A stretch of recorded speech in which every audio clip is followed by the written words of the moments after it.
હું ડૉક્ટર હનુમંત આમણે, dean GMRS medical college Junagadh. અત્રેની મેડિકલ કોલેજ જુનાગઢ ખાતે 2015થી નવરાત્રિની ઉત્સાહપૂર્વક ઉજવણી કરવામાં આવે છે. માં અંબાની આરાધના અને પરંપરાગત ગરબાઓ સાથે વિદ્યાર્થીઓ અને સ્ટાફે ઉત્સાહભેર ભાગ લીધો તથા દર વર્ષની જેમ આ વર્ષે પણ નવરાત્રિના 3 દિવસની ઉજવણી કરવામાં આવી રહી છે. જય આદ્યશક્તિ. હું ડોક્ટર નૈના લખુ, જીએમઆરએસ મેડિકલ કોલેજમાં આજે અમે નવરાત્રીનું આયોજન કરેલ છે.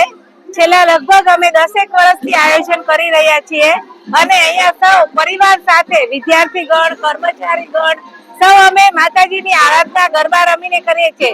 એક ઉત્સાહ અને જે શક્તિની લહેર વહે છે એમાં આનંદ માણવાની જે મજા છે ખરેખર કે દેવી શક્તિ અહીંયા લહેર રૂપે છે એની પ્રતિનિધિ થાય છે. જય અંબે.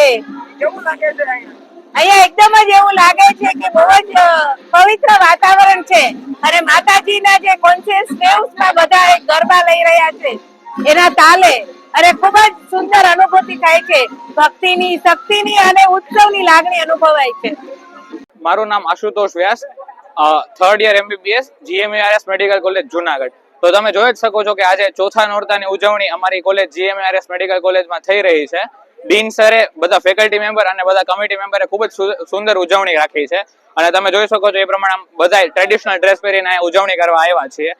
આ એક બહુ સારો પ્રયત્ન છે આપણા કલ્ચરને સાચવી રાખવાનો, કેમ કે વેસ્ટર્ન કલ્ચર બહુ પ્રભાવિત કરી રહ્યું છે ઇન્ડિયન યુથને. તો આ બહુ સારો પ્રયત્ન છે ભારતીય કલ્ચરને જાળવી રાખવાનો. અને 3 દિવસની ગોઠવણી એટલે કરવામાં આવી છે કે બધા પોતપોતાના ઘરે જઈ શકે, ઘરની ગરબીની પણ ઉજવણી જોઈ શકે, ત્યાં રમી શકે. એટલે 3 દિવસની ઉજવણી રાખી છે, જેનો આજે બીજો દિવસ છે અને દર વર્ષે આવું જ કરવામાં આવે છે અને હંમેશા આવું કરવામાં આવશે. Thank you.